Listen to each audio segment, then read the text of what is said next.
Hello, everybody. Good afternoon or lunchtime, whatever this is. We're going to get started right away here. Welcome, everybody, to the One Book, One Province event.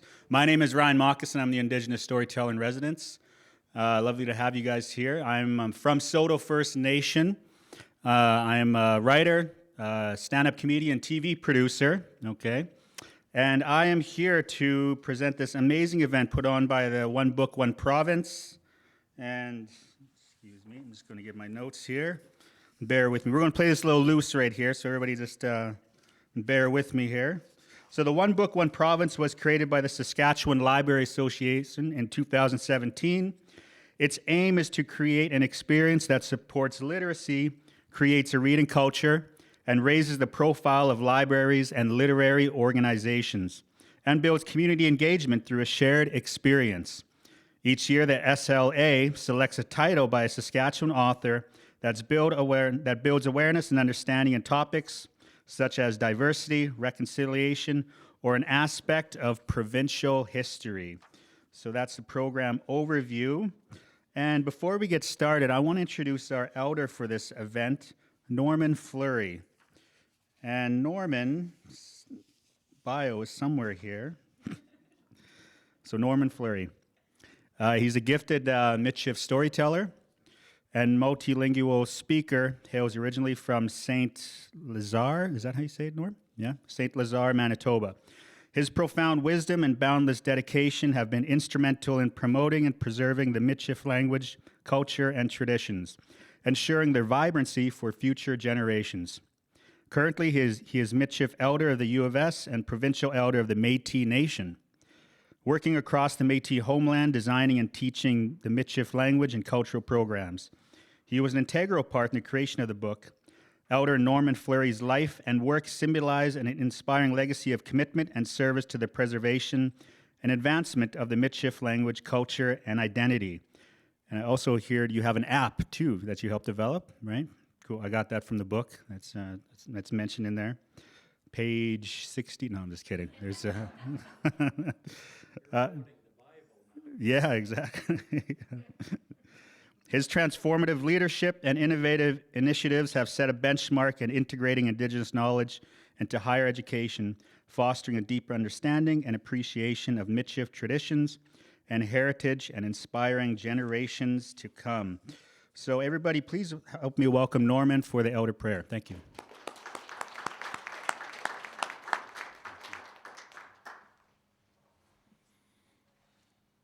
Good afternoon.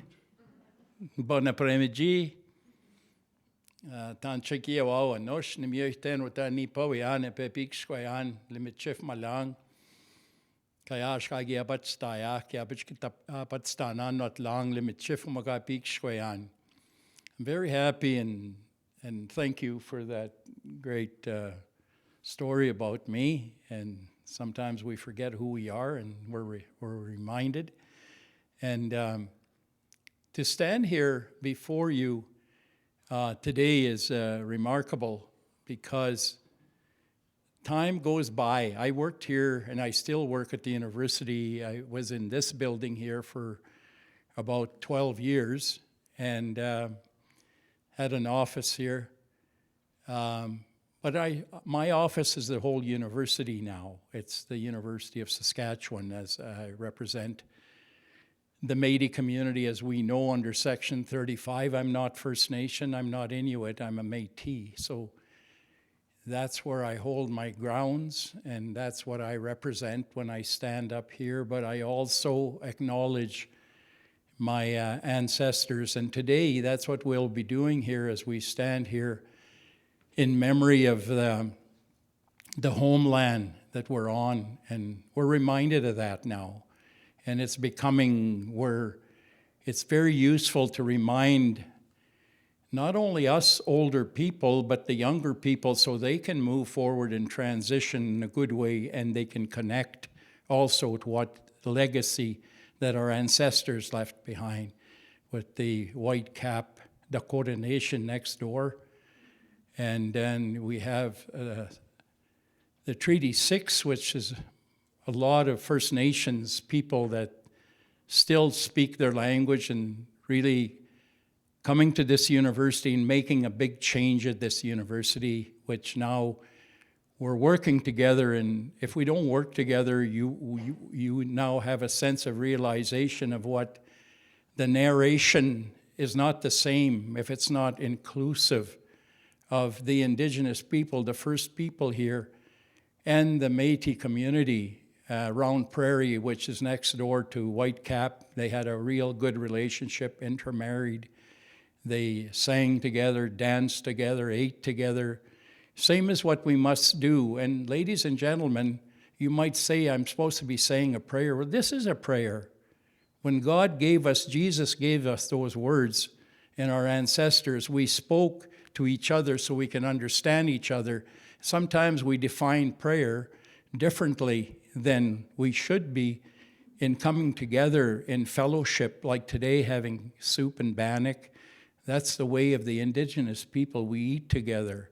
And this is where we talk about things at the family table with your parents and grandparents. And we need more of this interaction instead of media, looking at the media or listening to. I'm busy on my phone because social media now has led me to a connection of my ancestors are in there, my relatives are there, my children are there, the birthdays are there.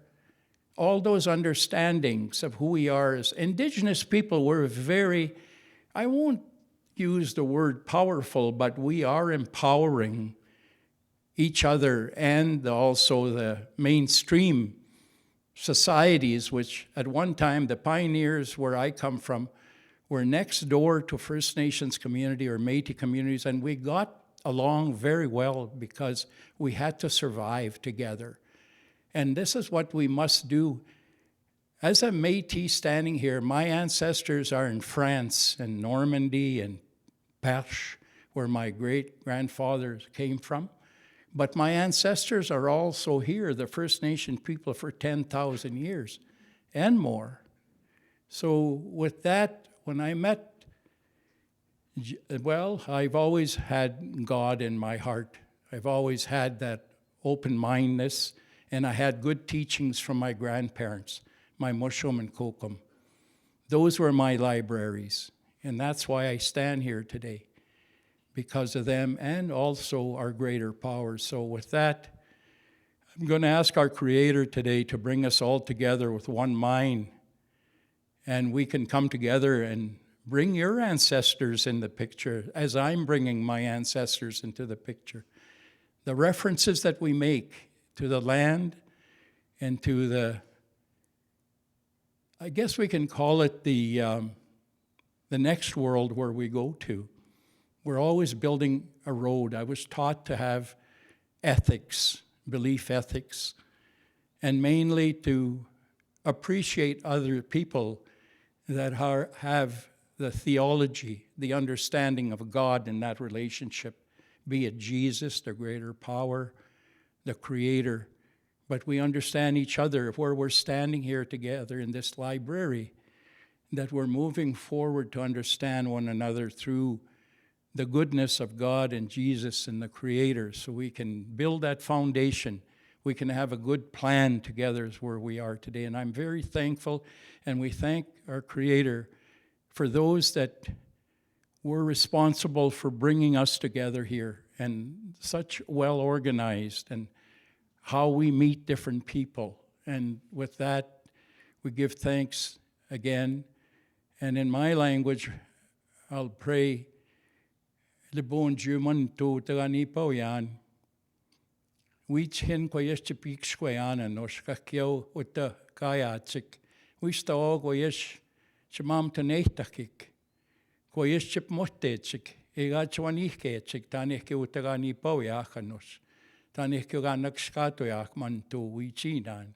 So with that, let's have a wonderful visit, and let's praise and give thanks for and glory for why we're here. Thank you, merci.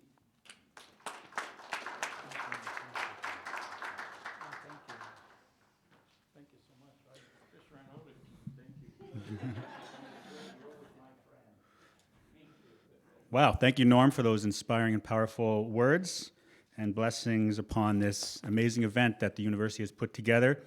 Thank you to everybody for attending, and also for people who are watching online. This is being live streamed to YouTube, so no pressure for anybody taking part in this event. So we'll keep the show rolling here. I'm going to introduce your next presenter, the University Librarian and Dean, Dr. Lori Burrell. She provides strategic leadership for 6 library locations central to the university's research, teaching, and learning mission. She brings extensive experience from research-intensive universities in the United States, with a background that includes overseeing a special collections, advancing organizational strategy, and strengthening scholarly access.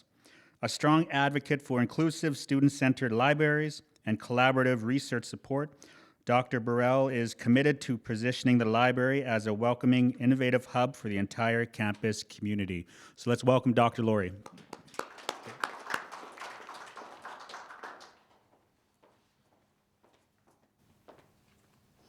Thanks so much, Ryan. Good afternoon. It's wonderful to be with you all today. It's my pleasure to welcome you to our One Book, One Province event, of course, featuring Trevor Herriot and his novel Towards a Prairie Atonement. I'm happy to welcome you all to the Education and Music Library, which sits on Treaty 6 land and are part of the homeland of the Métis people. The event today is part of the Saskatchewan Library Association's province-wide initiative that brings people together each April through a shared reading experience, strengthening literacy and community across our province. Here at USask, our book club has been exploring Trevor's meaningful reflections on the land, responsibility, and over 2 centuries of Métis presence on the prairies. As someone new to this province, this book has offered me a powerful lens into the history and spirit of this place. Storytelling has the remarkable ability to help us understand where we've come from and imagine more connected futures. These ideas closely align with the mission and priorities of the University Library, where we strive to serve as an intellectual hub connecting people, ideas, and knowledge. Our commitment to decolonizing the library, making our practices more welcoming, responsive, and accessible, informs all that we do, from our collections to our programs and our spaces. Our book club discussions these past months have been thoughtful, generous, and inspiring, and I'd like to especially thank Sue Lim, one of our faculty librarians, for leading these discussions. I'd also like to thank the Saskatchewan Library Association, our partners here at the university, as well as the Saskatoon Public Library, and of course, Trevor. His work invites us to listen closely, learn respectfully, and imagine brave new ways of living together on these prairies. Thank you all so much for being here, and look forward to the conversation and event.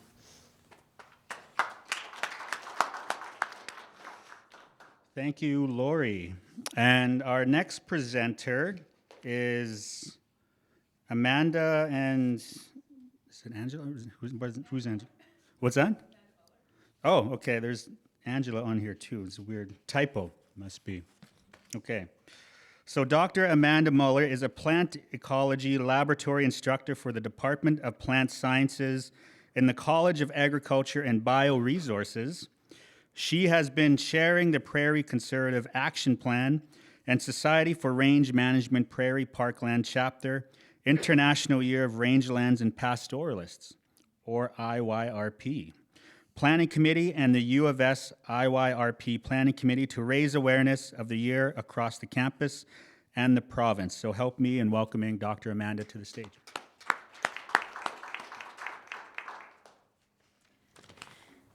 Thank you so much, Ryan, for the introduction. So I'm coming here today with an IYRP lens to this book.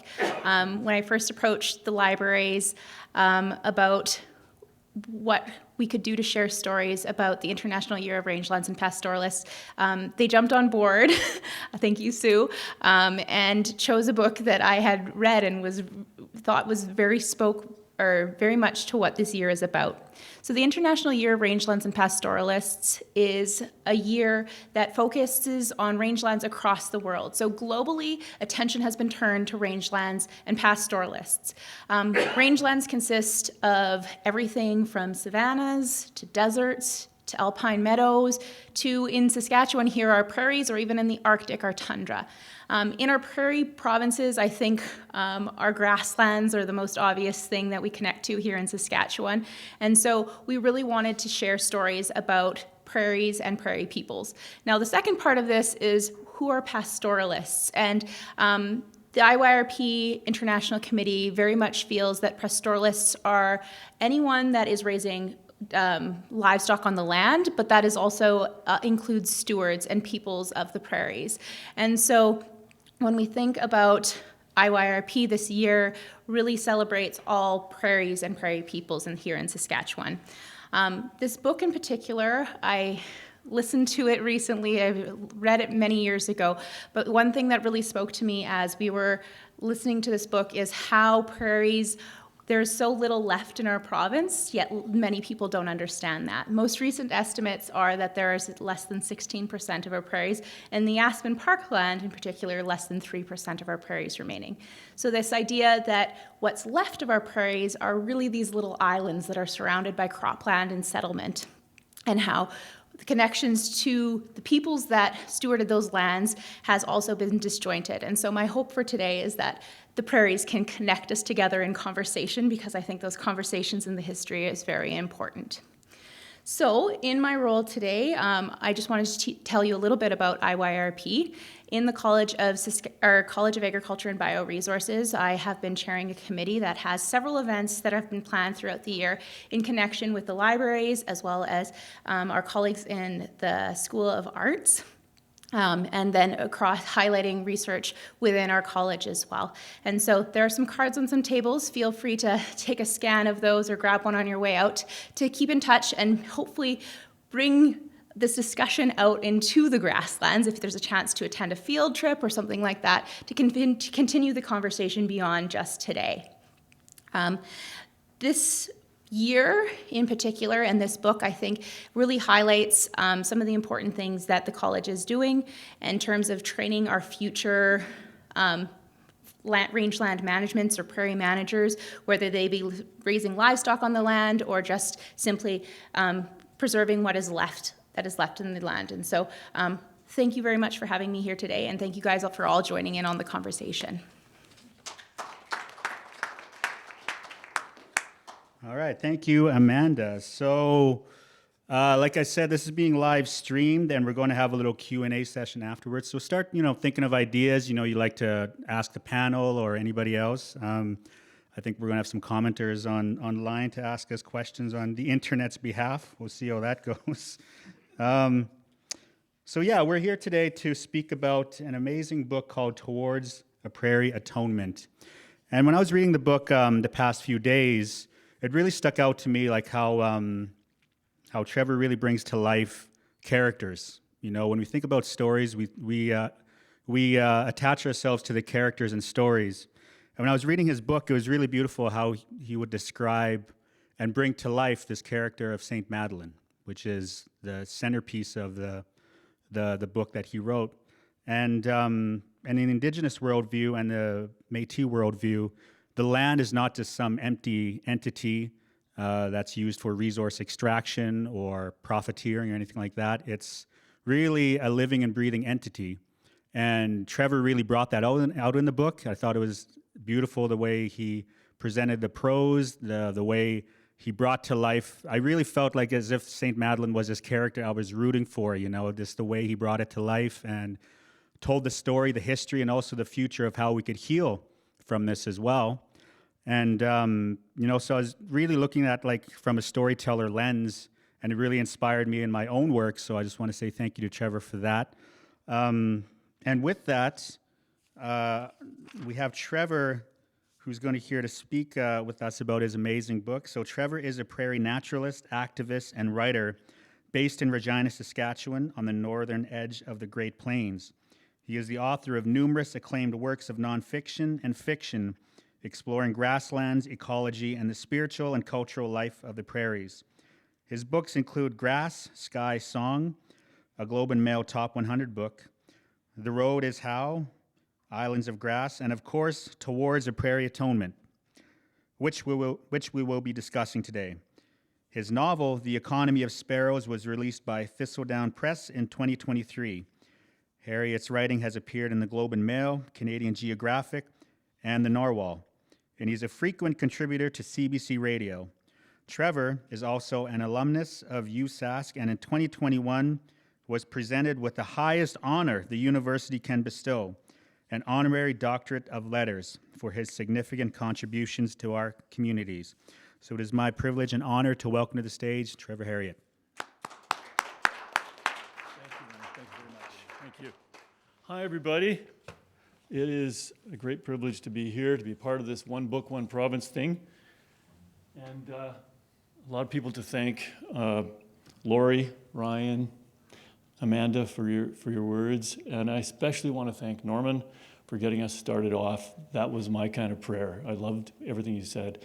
And maybe some of you know this. If you've read the book, you would definitely know it. But this book only was possible because of Norman, because of the gift of time he gave to me one day in 2015 in May. It was a beautiful day, and we walked around that site of St. Madeleine together. That has meant everything to me and to this book.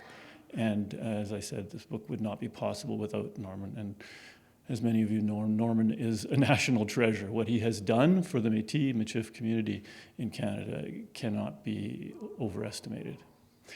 So thank you very much. Also to the One Book, One Province program in general for choosing my book. It's so lovely to have an older book come back to life and to revisit it. I got to actually do the audio for the audiobook version because of this. Otherwise, I don't think the publisher would have ever let me do that. So it's been wonderful. I'm going to look for the clicker here for the slides. Okay.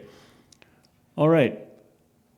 Looking forward to the panel discussion. I wanted to say that. Cheryl Troupe is going to be with us. Norman will join us. Ryan's going to be our moderator. We're going to have a lot of discussion, maybe some questions from you, I hope, maybe the people online as well. So this is a book about colonial settlement dispossessing the people of St. Madeleine, a Michif community just on the border of Saskatchewan and Manitoba. And I'm going to show you a little map here. I wrote it, I think, mostly for settler-descended people like me, people who look like me, who have, the homesteading grandparents in their backgrounds. Because I think our generation has begun to forget where we come from, and we've especially disremembered or unremembered the shadows in our past, right? And there are many of them. But one of them was the dispossession of Métis Michif people off of their lands. And the St. Madeleine story is only one story. There are many, many others. And thank goodness there are tremendous Métis writers right now telling those stories. And I'll talk about one of them later if I get a chance to. I just think there's a kind of a forgetting that is built into our social and economic life, and we like to hide, in a sense, from the shameful events at the foundation of our culture. I think for non-Indigenous people, we sometimes think of the period in the 19th century as being way in the distant past. I don't know this, but I suspect that for First Nations and Métis people, it doesn't feel that way. It's more present. For me, as an older person, I have started to notice the time sometimes accordions kind of collapses on me. And I had an experience like this not long ago, and it's related to tell the story, I got to show you a picture of a book that I read many years ago. Has anybody else here read this book, The Last Buffalo Hunter? Of course, Cheryl has. This book really got me thinking 30-some years ago, probably 35 years ago when I read that book. And it's about a man named Norbert Welsh. He was hunting bison in the 1860s and 70s, and then when the bison were extirpated, overhunted, he moved on to trading and ranching and farming, and he became a livestock person because, Michif, Métis people are pastoralists, right? They still are. Back in the Red River days, there were at one time 2,000 head of cattle that Métis people were looking after in the Red River area, and they continue to be cattle people. Anyway, so I read this book a long time ago, and it was fascinating to me, and it's just always in the back of my memory as a writer. But I had an experience about 2 months ago that brought it forward again. My mother-in-law lives at a care home in the south part of Regina. It's called Wintergreen. My wife always says it's like a cruise ship stuck out on the prairie because it's really they're well taken care of there, let's just say. Okay, so they have a restaurant there. We often go for a supper with Louise, my mother-in-law, and we're sitting down one time in the waiting room in front of the restaurant, waiting to be seated. It's that kind of place. And as we're sitting there in these comfortable couches, there's another couple right beside us, and Louise, my mother-in-law, who's like a social convener, she knows everybody in the place, and she says, "Oh, Trevor and Karen, I'd like you to meet Jerry and Ellie Welsh." And I thought, Welsh? And I looked at Mr. Welsh and I said, "Are you related at all to the famous buffalo hunter Norbert Welsh?" And he said, "Yes, he was my grandfather." Okay. Jerry just celebrated his 97th birthday. So that means just 2 lifetimes ago, okay? People were hunting bison, the real pastoralists, right? So that brought history forward for me very suddenly, very quickly, and it made you realize that the history of these plains are not that long ago. Okay. So just a little bit about geography. I'm going to show you a map here. This is the map. I love drawing maps, so forgive me. It's a hand-drawn map. It's in the book, but let's see if this pointer works here. Yeah, here's the boundary between Saskatchewan, what we call Saskatchewan and Manitoba these days. Here's the Qu'Appelle. It's hard to stay steady. Coming in here. Then you've got the Assiniboine River, starts in Saskatchewan's northeast Saskatchewan, and it joins at St. Lazare, where Norman lived as a kid, I guess.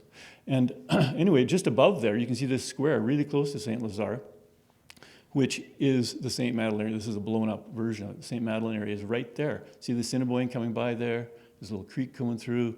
So that site of the St. Madeleine community is in here. And one time there were, as many as 400 Métis people, Michif-speaking Métis people living there on roughly 3,000 acres. All right, so the present tense narrative of the book is of that day I spent with Norman walking around the cemetery, and as we walked, he told stories, and it was a wonderful experience.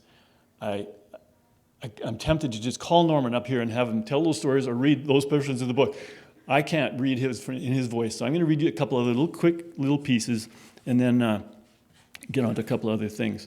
Okay, so at this latitude, changes in the weather generally come from the west, but changes caused by people have tended to come from the east. The marks of all that has transformed the prairie in the past 2 centuries are oldest here on the eastern rim, where grass and forest interdigitate. Ghosts of abandoned frontiers, they surround this island of grass with the scars of extraction, transportation, and displacement.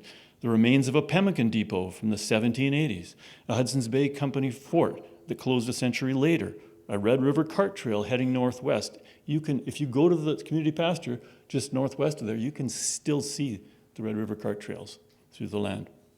A First Nations reserve, an abandoned rail line, a potash mine, a Métis settlement, and farmyards displaying old plowshares and the names of early homesteaders. Beneath each of those wounds is a midden of stories bearing layers of loss and suffering that settlers too quickly lacquered over with tales of butter down the well and hogs in the horseradish. Colonialism, we have learned too late, is an utterly unreliable narrator.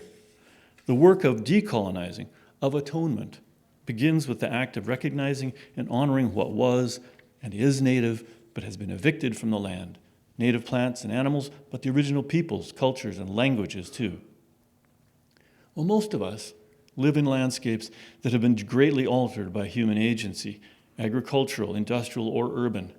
Nature struggles to survive at the edges of a cornfield or in a creek running through the city, but it is still there, just as worthy of our attention and our defense.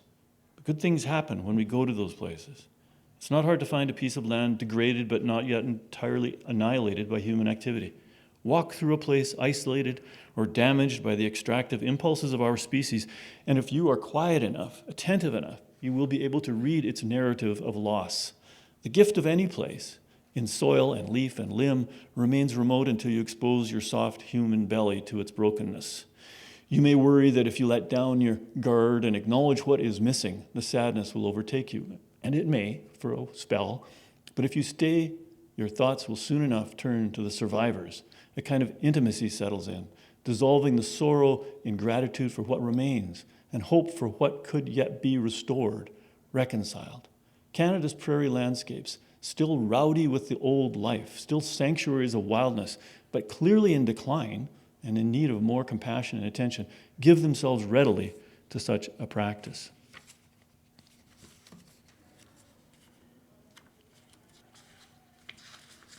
Skipping forward a bit.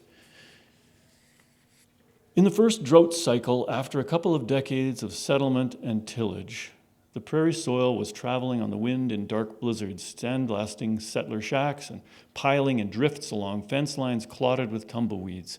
By 1937, the federal government decided to intervene with some soil and water conservation measures under a new government agency called the Prairie Farm Rehabilitation Administration, the PFRA. It would work with local communities and the prairie provinces to preserve grasslands, return cropped land to grass cover, conserve surface water and soil, and provide irrigation systems. And it would establish community pastures run by the Federal Ministry of Agriculture for decades to come, providing local farm families with affordable grazing and prairie wildlife with a network of refuges where they would survive into the 21st century. In this way, the Canadian government unwittingly restored a faint shadow of the grassland dispensation that had existed since the retreat of the glaciers and that colonization had rapidly erased. Well, the closer you look at the islands of native grassland ecology that community pastures protect, the more you will find human stories that have the power to renew our relationships to the prairie and help us come to understand community interest. Like the nest of a small bird tucked into a circle of grass, one of those stories is hidden away in a sunlit sandy plain 7,000 years old and enclosed by the Spy Hill Ellis community pasture straddling the Saskatchewan-Manitoba border. With the guidance of an elder who has not only the knowledge and right to share the story, but also the born and the blood connection that will not let us close our ears. The pages that follow take another look at the forces that squandered the gifts of the prairie. So I should say that some of these pictures are not mine. My good friend Branimir Jetvai was with us that day because we were working on a photography book at the time. Branimir's here with us. He works not too far away for Ag Canada. And I don't know if this is one of yours, Branimir, or is this one mine? That's yours. That's mine. That's yours, right? That's maybe? That's me too. Okay. I'm not such a bad photographer either. Okay, anyway, so this is a little look at the cemetery in the background. This is just a small piece of it. But what I love about this photo is it's native grass in the foreground. That's all native grasses all around this cemetery. You don't see that in a lot of cemeteries. It's all Kentucky bluegrass, where my ancestors are buried. Anyway, so here's Norman walking around that day with us. I want to close by saying, that there is so much more we can be learning and talking about this. And also good things have started to happen. In 2024, only a couple of years ago, Wab Canoe and the provincial government of Manitoba got together with the Manitoba Métis Federation, and they came up with an agreement to return 100 acres of the land to the Métis people of Manitoba. It was a great day of celebrating. And here they are. This is right at the site of St. Manitoba. Were you there, Norman, that day? You weren't able to be there either? Yeah. So you can see the folks on stage. They had several dignitaries. A big crowd was gathered. There was music. There was jigging. And, of course, a lot of good food. And here they are holding up their memorandum of understanding. So, good things are possible when there's people of goodwill, especially if some of them happen to be in government. So that was a great day. I mentioned earlier that I was going to talk about Michif and Métis people who are telling their own stories, because of course that's way more important than someone like me telling stories.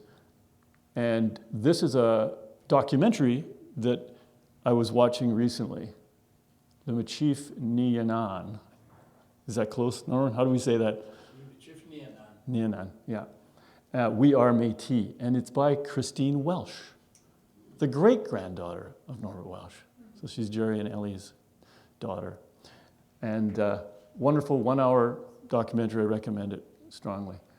And then this book just came out recently by Tara Giroux, who is a Métis writer from Regina. And this novel is about another displacement story because, as we know, the road allowance people were often removed from their lands, and especially particularly during the CCF period of Tommy Douglas, when they came up with what they thought was a good intentioned idea to move people, the Métis people, off the land and onto collective farms. And that was not always such a good idea. Anyway, that's enough from me. Thank you very much for listening. Now we're all going to sit up here and have a bit of a visit. And I hope you all join. You've got lots of questions and thoughts for us. Thank you.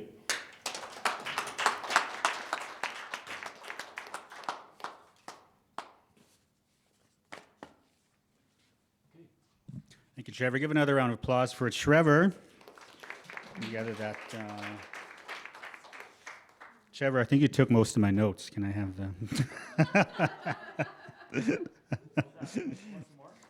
Sure, whatever you got there. It was just yeah, those are the ones. Thank you. All right, is there, no, thank you. Thank you. Any other in your pockets? Anything? No, I'm just kidding. One thing I want to do before we move on is I really appreciate how Trevor is using the wisdom of the elders as his North Star for writing this amazing book. And one thing that struck out to me, because atonement, we think of that word atonement, and Trevor highlights an interaction he had with, was like a lady at the end of the book who reached out to him, and she was talking about her land use, and she views herself as a bewildered steward, was it? Yeah, and she talks about how doesn't see herself as a landowner, but somebody who shares the land, which I think is a great outlook that settler culture can adopt in their work towards reconciliation with Indigenous and Métis people. So I really love just that button you added towards the end of the book there. You know, it really speaks to the tone and theme of the book, which is atonement. And yeah, again, really congratulations on this monumental book, and seeing the work that was done afterwards, because it's been 10 years since the book came out, right? Yeah, and to see what has been done in the province of Manitoba. And so again, thank you for your activism, because that's really what it was, I thought. So thank you again for that. And I think we need, Amanda, do we need you on this? No, just. Oh, really? Okay. Oh, wow. Wow, I feel kind of, all right, I'll meet you over there right away. But yeah, we're going to get into a little, if I know how microphones work here. 1 second. I'll join you guys over here. So what we're going to do is, so the winner gets $25 of this, no, I'm just kidding. We're not having a competition here. But yeah, so we're going to have a nice little intimate discussion. I have a few questions I'm going to ask you. And then we're going to turn it over to the audience or to our listeners on YouTube and the internet there if they have anything they want to talk to us about. So, I'm sorry, did I introduce you? No, do I? Okay. All right. Okay, what's your name? Sorry. Do you want me to introduce myself? Sure, yeah, for sure. Yeah, introduce yourself. Thank you.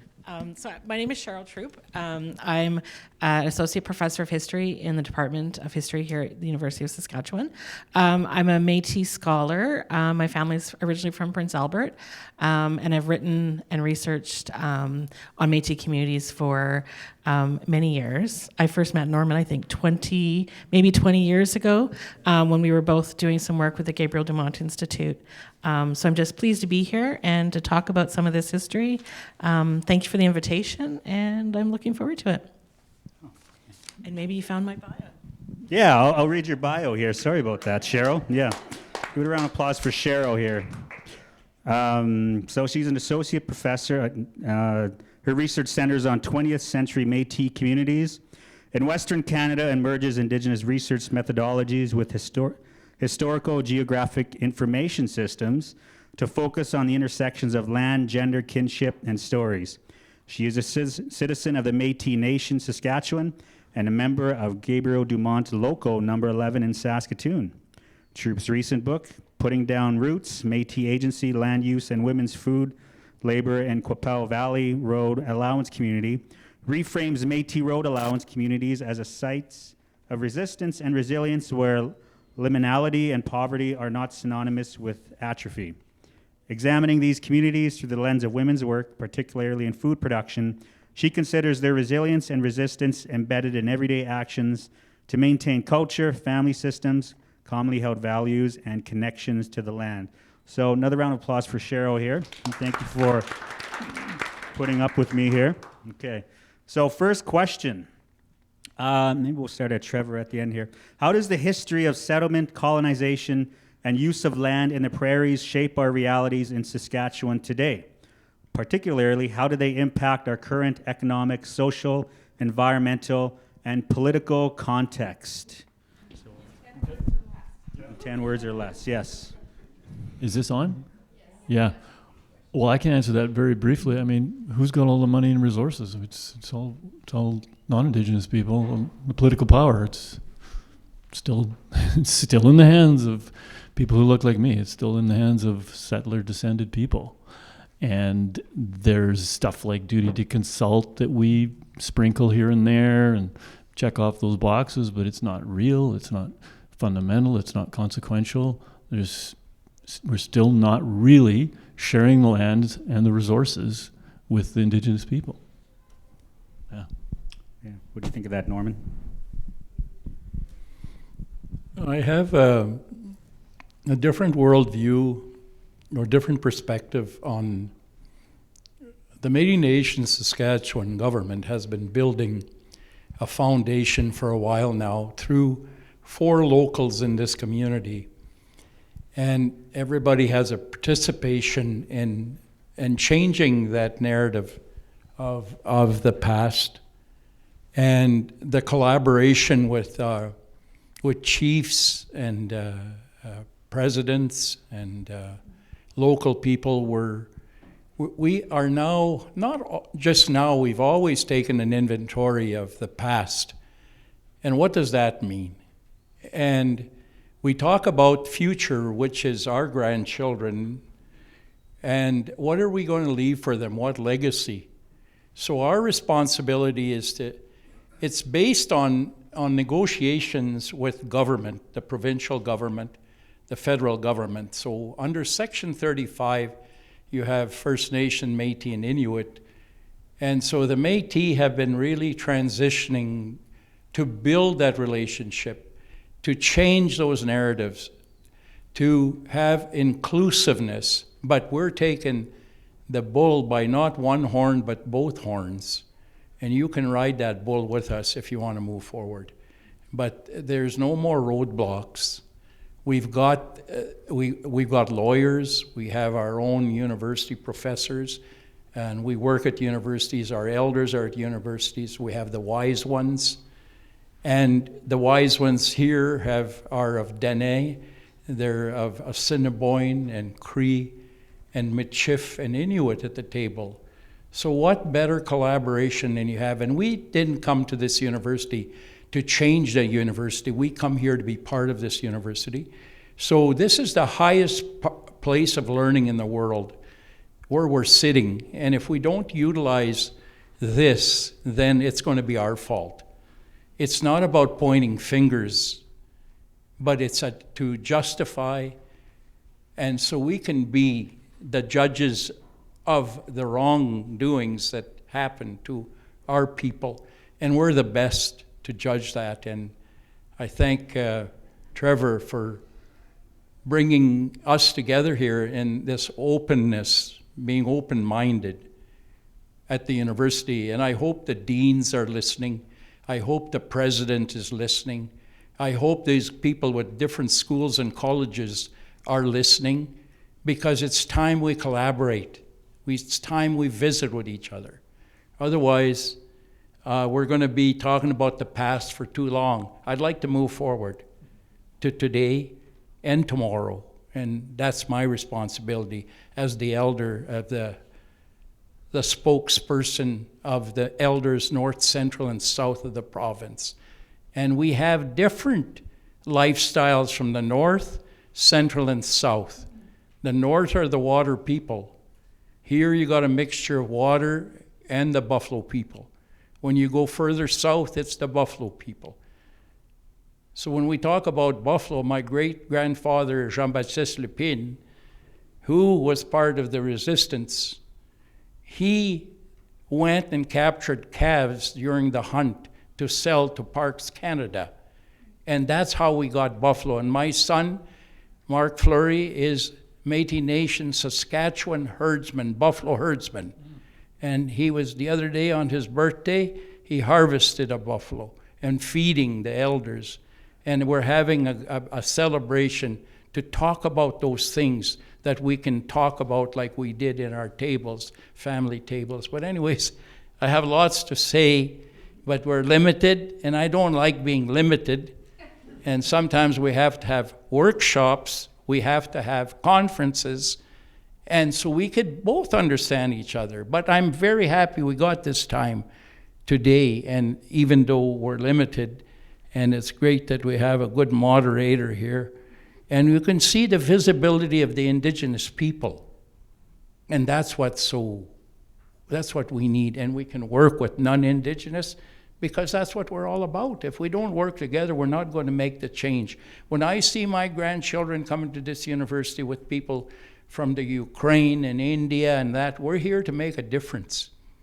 And if we educate people a lot more about ourselves, and that's our responsibility. There's so many books written about us, and the indexes wasn't me or my grandfather. So it's time we have our own books with the index, and I'm part of this book now, so thank you. Thank you, Norman. Let's not feel limited here. This is why we have these events, to spark a conversation, much like Trevor's book here that did that. So Cheryl, what are your thoughts on this? I think I just want to build on some of the things that Norman and both Trevor have said. I think that we're still living under the structures of settler colonialism in terms of the Dominion Lands Act or the Homestead Policy or script that has displaced us as Métis people. And that was meant to remove us from the land and to eliminate our rights. But what we're seeing now, and I think what Norman's talking about, is we need to look forward, and our rights have not been extinguished. And although we were removed from the land, our relationships to the land has not been severed. And we're seeing now families and communities trying to reconnect with the land in ways that they couldn't a generation ago, right? Because, and so we're seeing that more and more now, and I think that's, some of the things that you're talking about are how important they are that we keep doing those things, because there are rights, there are Indigenous rights, and we have rights to the land that we have not always been able to utilize, so. In Trevor's presentation, he mentioned that the province of Manitoba took steps to reclaim. Yeah, feel free. Microphone's yours. There was recently announced in 2024 that 100 acres would be returned to the people of St. Madeleine.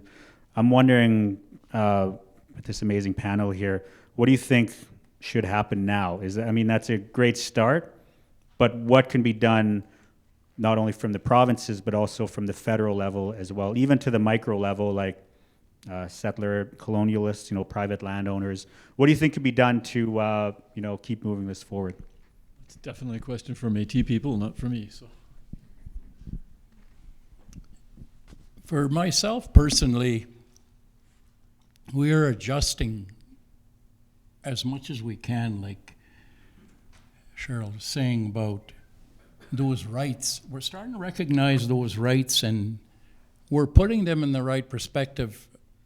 I, as an elder of the Métis Nation, I am able to go to Ottawa now and say prayers there in the legislature.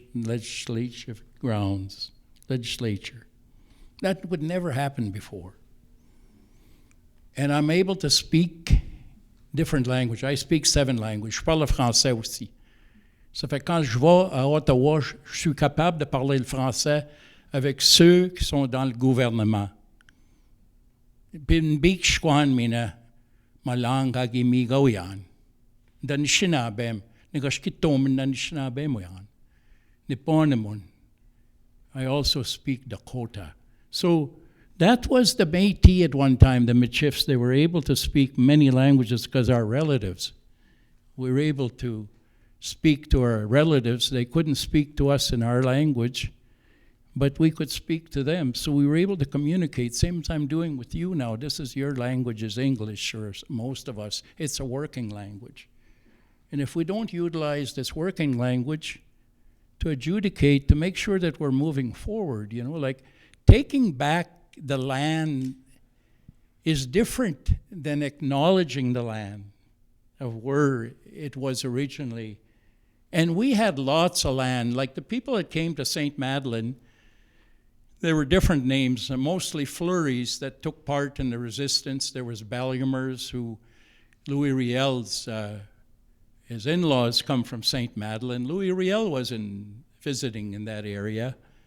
So we were able to communicate at one time, and we did talk about the laws. Les lois, my grandfather used to say la loi, les lois, the laws. And he'd say la façon des Métis, our culture. What does that mean? So now we're talking about that. It's in books now. We go back to Batoche, where we celebrate the Métis people, and we have people from all over the world come there. We're the third largest city in the province for a weekend. And now we're going to be bigger, and we're going to get bigger. St. Madeleine, where my grandparents, where we walked in the graveyard or cemetery, my great-grandparents, Alexandre Vermette and Angèle Larance, that came from the Red River, they're buried there. So where your graveyards are is where your home is. That's where you go back home. Our people, they're burying people in St. Madeleine. Whenever we lose relatives, they go back home to the graveyard. That's something you're never going to take away from people. That's the land we have left. But the people that were very hurt by having to be treated, like not many years ago, they treated Jews horribly, the Holocaust. We were treated not many years after our people went to fight for the country. They were treating us like we were nobody. So you have to tell the truth in order to reconcile. Truth hurts, but you got to hear it. That book tells truth, and it feeds us to be able to reconcile.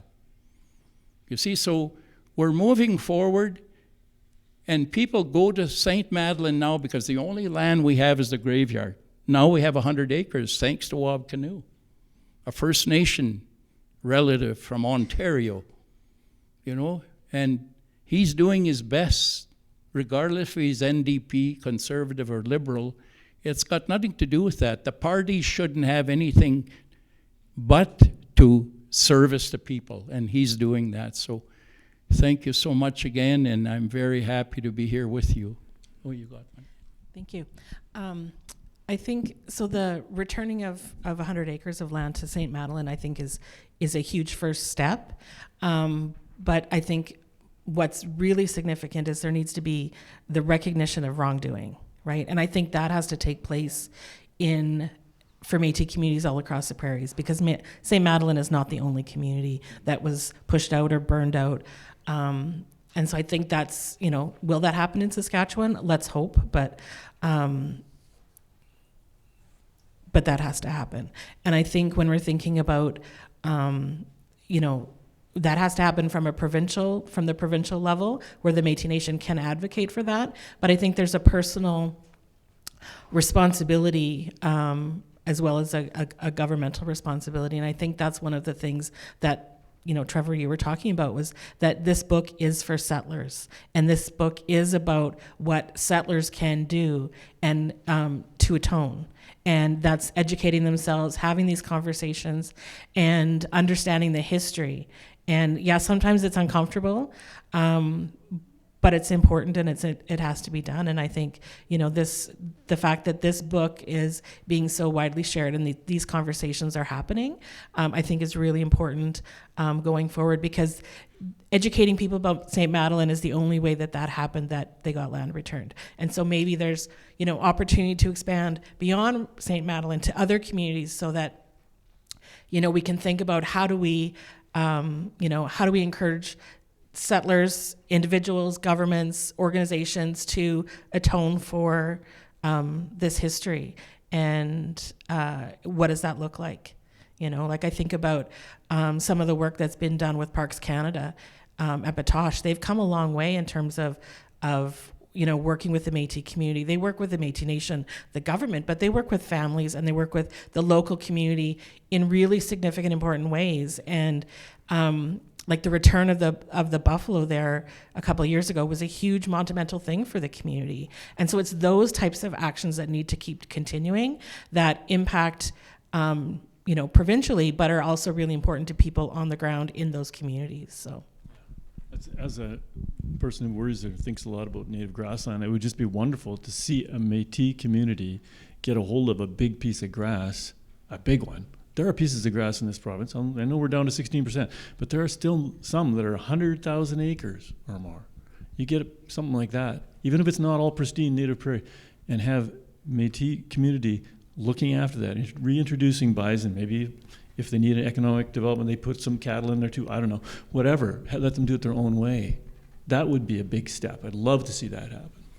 And the responsibility of the government is so important because the people that were displaced from St. Madeleine, they had to move away to go to find a place. Every day you need to eat. You need employment. They were farmers. Because the Red River Métis were buffalo hunters, but also farmers. They did subsistence farming to supplement their income. And when they were and then people looked at the people and said, well, they never paid their taxes. Well, there was a first generation of taxes because you never had to pay tax. There was a lot of land for everybody until they start changing the lot system, and then they displaced people. Well, that's the responsibility of those that did that to be able to say, well, there's compensation. Everybody gets compensation of some sort. So we have to look at it. And their displacement, like you were saying, Cheryl, there's the Crescent Lake Métis. It happened the same. It happened in the valley of the La Brette area. It happened, but why were the Métis targeted? We don't know that. So we have to find more answers, but we must educate. And this university, very little is inclusive in the curriculum of this university, other than our books that we're starting to write. And this book here has opened the door to a new mindset to move forward. Like St. Madeleine, they have big celebrations now because the Manitoba Métis Federation has made sure that there's big celebrations. When we talk about our identity and distinction, the Métis have their own ceremonies.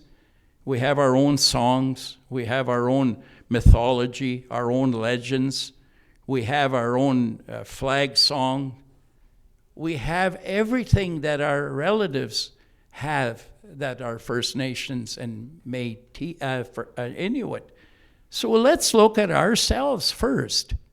You can borrow from somebody else, but it doesn't belong to you.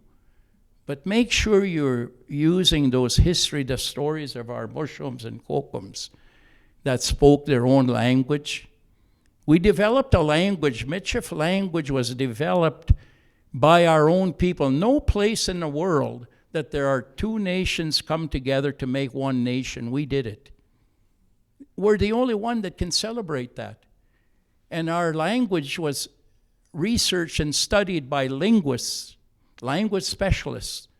And ours meets the language codes of ethics to be a language because they research the world. So Belcourt, North Dakota, our relatives in Montana along the 49 parallel, those are all our relatives. They did the first Michif dictionary in the world, Patelina Verdure and Ida Rosa Lard with the linguist John Crawford. Do people know that? Well, it's time you know. And I did the first dictionary in Canada, Michif Dictionary. I taught the first accredited courses at 2 universities. I'm bragging now, but I have to. So everybody should know those stories, and I thank you so much. And we have a long ways to go. We've come a long ways, but we're going to get there. We're going to get there, Norm. Thank you. So a few things I heard in that discussion was, A, we need more Indigenous and Métis premiers in this country, maybe a prime minister. B, I think you need to write a second installment of the book, Trevor. Trilogy? No? No, that's right, because there's a lot more that needs to happen out there. So we are right on time when this event should. I don't know, are we able to go into overtime? Is that fine with everybody here and folks? Yeah? I don't know, where's Ann? She's the organizer of this. All good? Okay, cool. So we can keep everybody for a few more minutes here. I just want to know, do an audience check here. If any of you had any questions for our panelists here? Anybody? Everybody's good? Okay. Is there any questions on the internet there, Anne, or anybody? Nobody's got questions. No? Okay. Well, let's, I guess let's just wrap this up with one more question here. I guess we've been already talking about, yeah, we've covered a lot of things here. Okay, how about this one? So, in the book, Métis people are described as survivors. How does the story of St. Madeleine illustrate the resilience and survival of Michif culture? So feel free, who's... Nia, me. Nyanga Bigshwan, I'll speak. Merci. Thank you so much, all of you, for being so wanting to listen and to learn. And it's not really easy to sit here because we're talking about the past that hurts, you know, so it's very emotional. That emotion is there still today. So I don't want to leave that to my grandkids. I want to leave them something fresh so they can transition with a fresh way, a fresh understanding. I took it. I was born 1949 and I celebrated 7 years. Did I think I would be sitting here, born and raised in St. Lazare, Manitoba, when I was the first generation to go to school? My family wrote their names with an X. So we'd go to the bank, you'd look over, there's an X, say, we must be related. No, I'm just kidding. But that's how we signed our names. So who introduced the X? I don't know, Mr. X, Mrs. X. But now there's a lot of X's. But we have to connect again in the right way. Because another thing I wanted to mention here, we are still an oral cultured people. We're not a written cultured people yet. We're just starting to design. Like, we're writing books. I've translated, I don't know how many books at the Gabriel Dumont Institute. We have writers. We have people that wrote books like Leah Dorian. We have artists. And we're connecting through those books. We had township books. They were made by the families of this community to connect with the language. If you don't have your language, you're mainstream for us as Indigenous people. If we don't have our language, we don't demonstrate it, we don't showcase it, and that's the kind of things we do to back to Batoche. We make sure that there's language camps in the summer also by Comfy, one of the locals, puts on a language camp with the Métis Nation Saskatchewan. We collaborate, and I'm at that camp every year, and we have fun. We play games. We make sure we go and visit Parks Canada. We go and visit where Gabriel Dumont is buried, who was one of the people that was leading the charge when we were Middleton fought us, you know. And we talk about the Beardies Ogamasis that are related to us.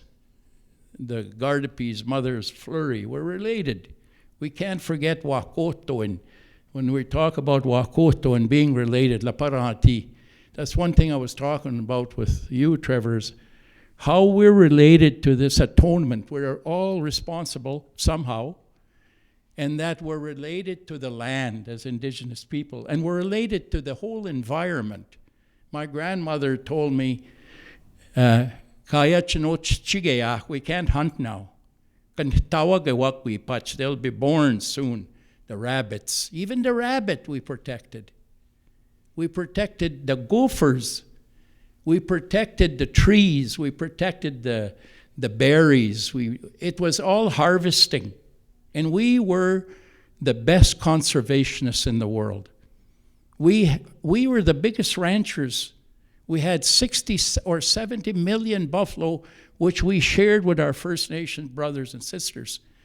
And they stayed there till somebody came along and started to destroy them. They should give us those buffalo back. That's our buffalo. You know, you kept them for, well, thank you for keeping them, but then you have land we got at Parks Canada. We got, I think it was 1,100 or 1,700 acres. And there was a young man that was standing there to go and visit that land. And he was stood there and he realized his great-grandfather Montour, that was his land that was taken away. And he was standing on it. Well, God is with us because, you know, a circle goes around, but you got to go back the other way and pick up where you went wrong to make sure at the end there's 2 circles. That last circle is what we need now. You know, and they say 7 generations. Well, we're there. So if we don't do anything about it, let's blame each other. Okay? It's our responsibility now. At the university, colleges, schools, historians, book writers, we all have to be the narrators. We have to be able to fulfill what we're looking for. We never ask ourselves, what are we here for? We have to ask ourselves, what are we here for when we come together? Is it just to bring your year here? Or is it to also bring something else that can make the change here? Our government needs to hear us. You know, the Premier, Carney, they all have to hear us. Let's fight what we have here and work with it in Canada. And let's stay home and let's fix it, which are First and Second World War veterans, the Korean veterans.